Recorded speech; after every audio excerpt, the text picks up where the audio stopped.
Today I'll be giving this single French Provincial nightstand a makeover.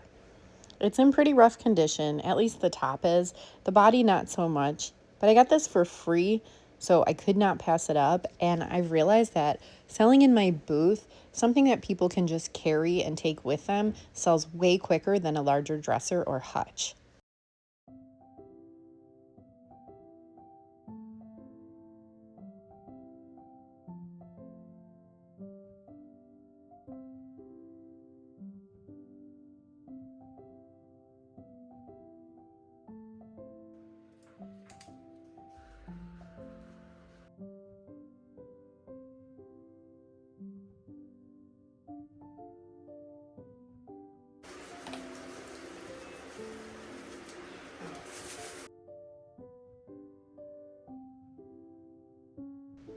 This piece was extremely dirty. The inside of the cubbies were really dusty, and usually I like to use my vacuum to get that dust out before I wash, but I was being very lazy and I didn't feel like grabbing my vacuum, so I just washed the insides. Now, I realized that the sides, when I was cleaning it, one of the sides was all, the veneer is all chippy, or the wood.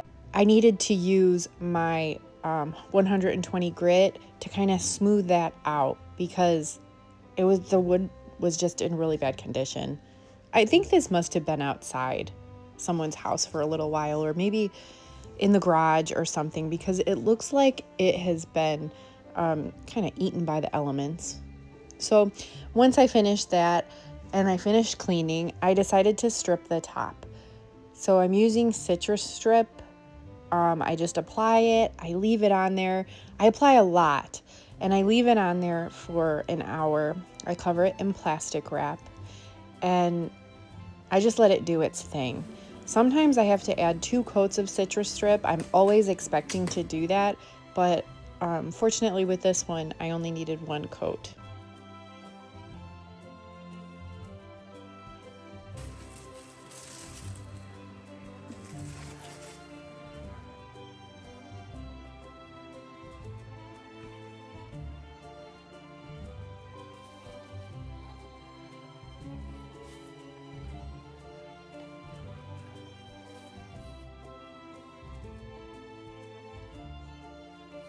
I try my best to scrape off with the citrus strip the curves and the edges, but I already know that I'm going to take this outside and I'm going to use one of the Surface Prep sanding pads on my mouse sander, so that should do most of the work.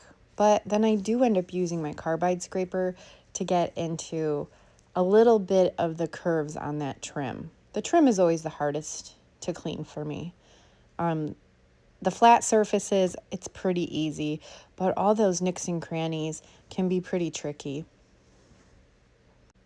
And if worse comes to worse and you can't clean it up, just grab a little bit of sanding paper and do it by hand.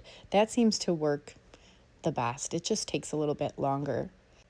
And to clean my citrus strip, I just use distilled white vinegar most of the time. It's non-toxic. It works really well.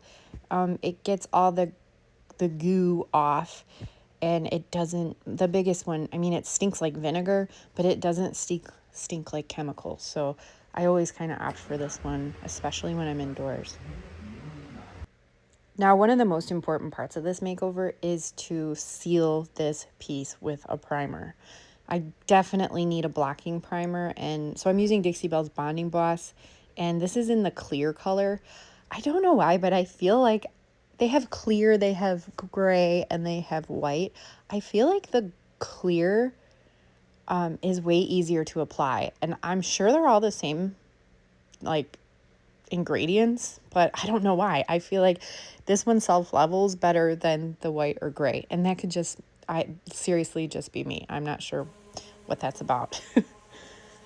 Let me know if you use it. Did you notice anything like that? Because every time I'm like, I kind of always go for the clear one because I feel like there's less brush strokes underneath, and I don't know. But seriously, that could just be my imagination. So then I'm going to take this outside and I have 120 grit and I'm sanding. I know that I'm going to put a paint wash on this, so I'm not like sanding so everything's super easy. Even. I just want it to look as good as it can. But basically, I'm going to cover a lot of this with the paint wash. And I've never invested in a surf prep sander, like the whole kit. I just buy these little sanding pads from a store online. Okay, I'm thinking I have to jump on here and do a little live action blending. So I didn't put my hinges back on here. I just snapped this in with the magnet or whatever thingy that it's attached to. Well, I don't have my hardware in here, but I want to show you how I do a blend. And I just want to do it and kind of talk you through step by step, not by voiceover, with me doing it while I'm doing it, just to let you know what I'm thinking and how I do it. And I know a lot of people struggle with blending, and I'm telling you that I did too, big time. But the more I did it, the better I got. It just became like secondhand. So practice, practice, practice. And let me flip this so it's a better view. So for colors, I'm going to be using Dixie Belle's Amethyst, which I never hardly ever use, but I have used this color combination before, and it's so beautiful. It's like one of those things you just wouldn't think. So it's going to be Amethyst, Apricot, and then Tea Rose. I'm going to make sure that they're shaken up really, really well. I've never even opened this one, so I'm probably going to have to mix it because I think I've had it for, oh, no, I don't. Yeah, it looks like a lot. It looks like, I don't know how that's going to look on a piece of furniture, but I want to make it really whimsical. I have this idea in mind, and I think it's going to be really great. I hope. Sometimes you gotta just kind of go like this on the ground to pop that top open because it dries. And we're just a little bit on the thick side here because I haven't used it in a really long time. But actually it's mixed really well, and we're just gonna go for it. Now this one, I'm pretty positive that I have to mix. I haven't used this in probably a couple of years. Oh, jeez. Oh, yeah. Okay, so I'm just going to take that off. It's my dried paint. And get any chunks out because I don't want that in my paint job.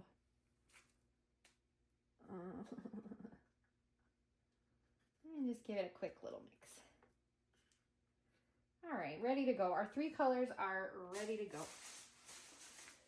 Now, I'm doing this on the front with you because, as you can see, there's some, it's going to be kind of tricky, but I want to show you that it doesn't really have to be. Okay, I'm going to use 4 brushes. We'll have an apricot brush, we'll have a tea rose brush, and I'm going to have a amethyst brush. I don't know, I like doing 1 brush for every color, and then, oh no, actually that'll be apricot. So one of my bigger brushes will be for a dry brush for blending at the end. So the first color I want to start with is Tea Rose.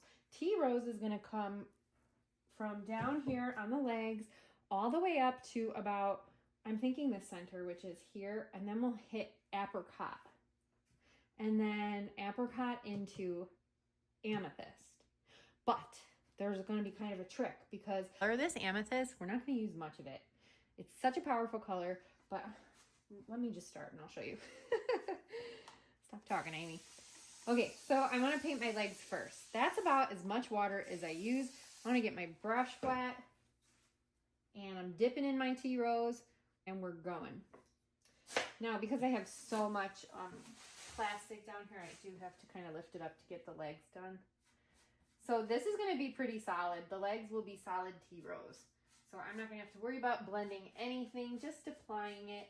And when you apply Dixie Belle Chalk mineral paint with your water, you get like barely any brush strokes. I don't want to say no brush strokes because somebody will be like, you do, you will, you can, I have.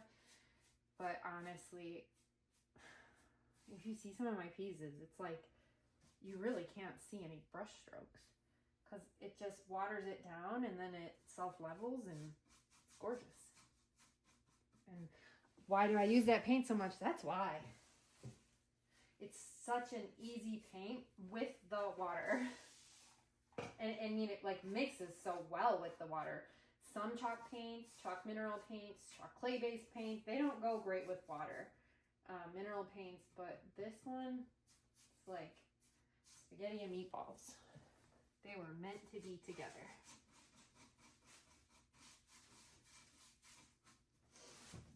Okay, so now I'm going to take it up, add a little bit more water.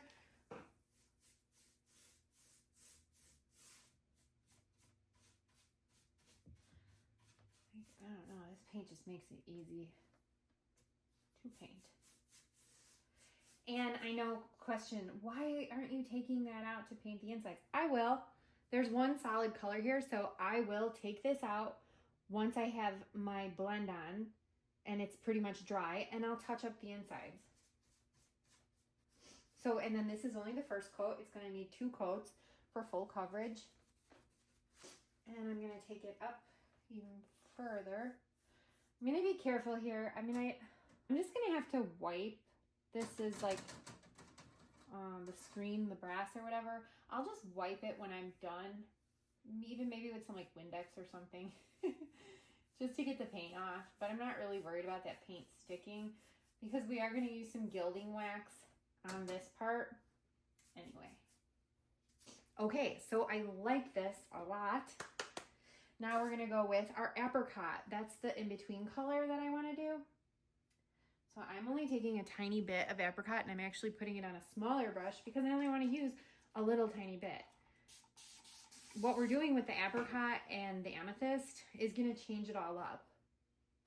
So I'm actually going right through here.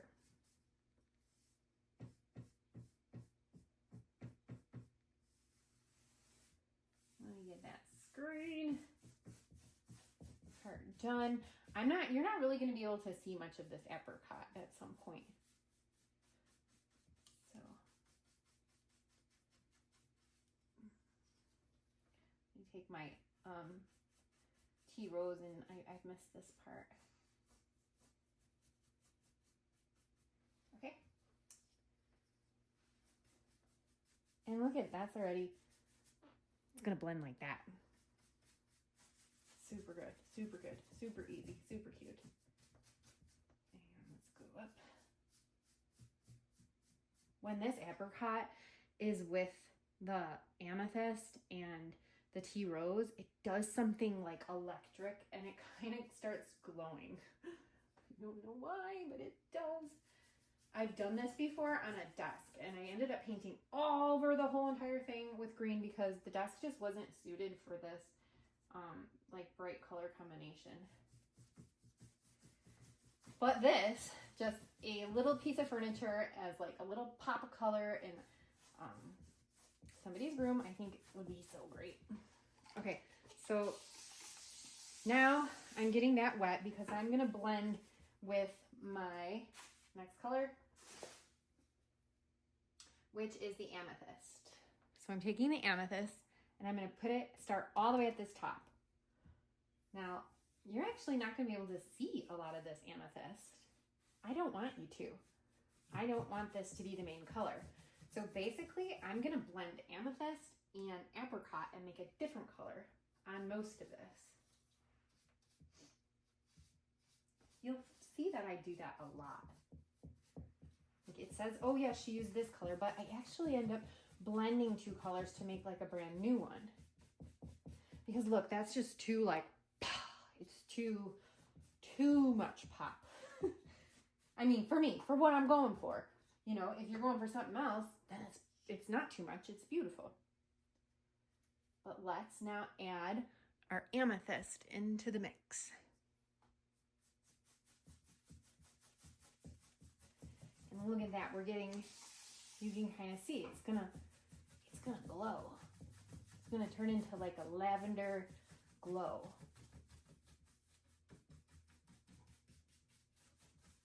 And somebody will say, well, why didn't you just mix tea rose with the amethyst? You know, you could have cut out that whole middleman. Because I love the way that the tea rose, and I love the glow. I love the way that the tea rose glows with the apricot. It's just a really cool kind of combination, cool color, cool effect. Like, what just happened here? Right? Something happened here. We like just easily made all these weird colors by blending colors.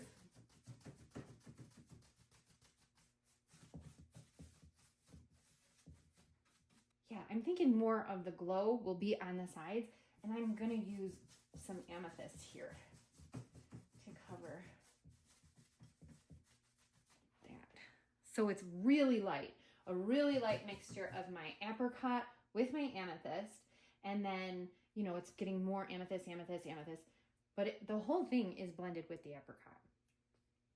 Okay, and that's my first coat. What I'll do now, even on my first coat, is I want to make sure that these look really good. So like, did you just see how harsh that was? And all I did was take my dry brush and I brushed across it. Let me come in with a little bit closer so you can see that. Okay, see these like lines and harshness over here? If you take your dry brush and just, we're drying. My paint's drying. Okay, I went a little bit too slow there, but let's see if we can kind of get it back. Okay, so this is harsh right here. Make sure that dry brush is dry. Yes, look at that. Oh yes, okay. So we got it back. I'm just brushing those lines away. That is like the key to blending. Dixie Belle Chalk Mineral Paint is that dry brush at the end. Like up and down, side to side. Like I said, this is only my first coat, so I'm gonna go ahead and just do that again. And how awesome does that already look? So now for the top, I'm using Dixie Belle Chalk Mineral Paint in the color Sandbar.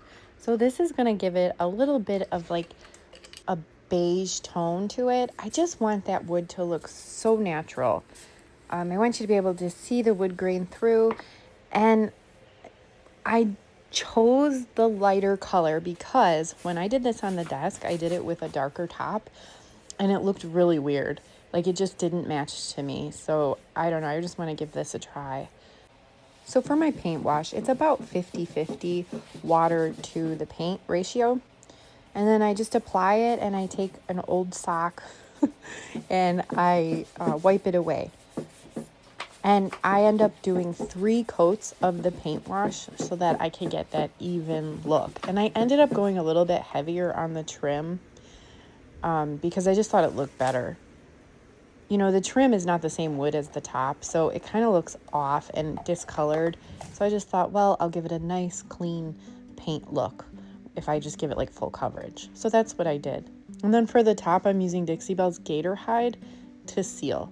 And I used 2 coats of that, waiting 2 hours in between the coats. Yeah, life is good. I love you too.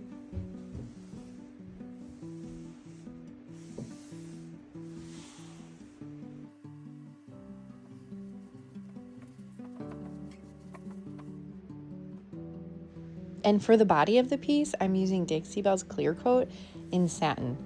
The gator hide is for high traffic areas, which would be great for the top. It's water resistant and it gives it extra protection. And then the body just needs something a little bit like a simple sealer, which is the Dixie Belle's satin. And it's a great sealer. It's not, I mean, there's still a lot of protection. Usually I apply this with my sprayer, but since this piece is so small, I'm just going to go ahead and do the 2 coats with a brush, waiting 2 hours in between the coats. I just follow the same thing with every sealer that I use.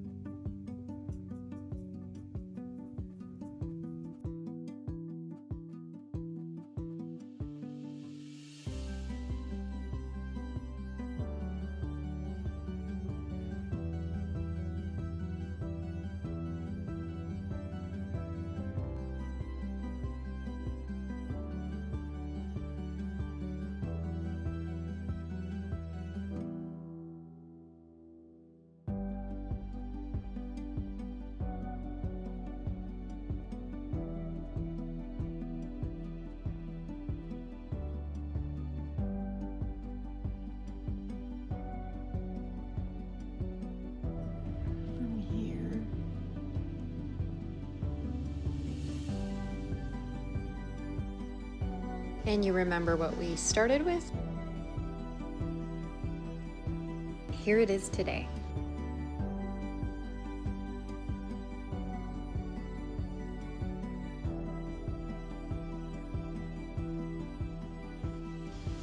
I really hope you enjoyed this video.